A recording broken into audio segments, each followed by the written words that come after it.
మౌనరాగం సీరియల్లో హీరోయిన్లుగా నటించిన ప్రియాంక శివకుమార్ రియల్ లైఫ్లో కూడా జోడీగా మారిన సంగతి తెలిసిందే. ఈ సీరియల్ తమ మధ్య ఏర్పడిన పరిచయం కాస్త ప్రేమగా మారింది. గత 5 ఏళ్లుగా ఈ జోడీ రిలేషన్లో ఉండి పెళ్లి టాపిక్ వచ్చిన ప్రతిసారి వాయిదా వేస్తూనే ఉన్నారు వీరిద్దరూ. అయితే ఇటీవల ఒక ఇంటర్వ్యూలో మాత్రం పెళ్లి ఎప్పుడని అడగ్గా ఈ ఏడాది లేదా వచ్చే ఇయర్ ఉంటుందని ప్రియాంక చెప్పేసింది. అయితే ఇది ఊరికే చెప్పి ఉంటుందా అని ఫ్యాన్స్ అనుకున్నారు. అయితే తాజాగా ఒక షోకి జోడిగా వచ్చిన వీరు ఈ సందర్భంగా మరొకసారి వీరి పెళ్లికి టాపిక్ వచ్చింది. దీంతో పెళ్లి ఎప్పుడు అని ఒక క్లారిటీ అయితే ప్రియాంక ఇచ్చింది.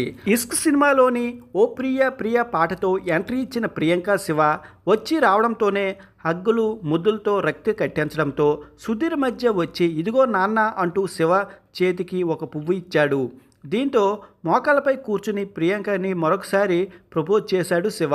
ఇక వీళ్ళు రొమాన్స్ చూసి కెమిస్ట్రీ అనేది నాకు అర్థం కావడం లేదని సుధీర్ సెటైర్ వేశాడు. దీనికి అయ్యో కెమిస్ట్రీ మేము మీకు నేర్పించడం ఏంటి, మిమ్మల్ని చూసే మేము నేర్చుకున్నామని కెమిస్ట్రీ అంటూ శివ కౌంటర్ ఇచ్చాడు.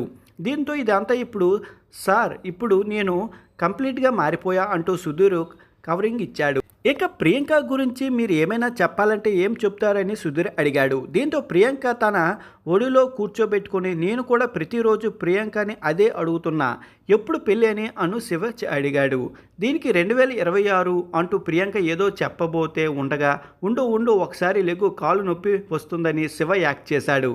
ఇది చూడగానే ఏమండి 2 నిమిషాలు మోయలేకపోయారు, పెళ్ళి ఎప్పుడని అడుగుతున్నారు అని సెటైర్ వేశాడు సుధీర్. చార్నాలుగా యాంకర్ రష్మితో సుధీర్ రిలేషన్లో ఉన్నారని ఫ్యాన్స్ అనుకున్నారు. ఎందుకంటే అప్పట్లో మల్లెమాల వేదికపై వీరి పెళ్లి జరిగింది. అయితే ఇదంతా ఊరికే టీఆర్పీ అని స్టంట్ అని చెప్పేశారు. ఇక ఈ ప్రోమో చివరిలో అమ్మాయి అబ్బాయి ప్రపోజ్ చేసి ఎలా ఉంటుందో చూడాలని సుధీర్ అడిగాడు. దీంతో తమ ప్రియుడు శివ ముందు మోకాలపై కూర్చొని హార్ట్ సింబల్ బెయిల్ ఇస్తూ నిన్ను చూశాక కలిశాక మాట్లాడాక నీతో నా మిగిలిన జీవితాన్ని పంచుకోవాలని అనిపిస్తుంది, ఐ లవ్ యూ అంటూ ప్రియాంక ప్రపోజ్ చేసింది. ఇది చూసి సుధీర్ తెగ ఫీల్ అయిపోయాడు. అయితే మాత్రం ప్రియాంక శివ మాత్రం త్వరలోనే 2026లో పెళ్లి చేసుకోబోతున్నారని హింట్ అయితే ఇచ్చేశారు.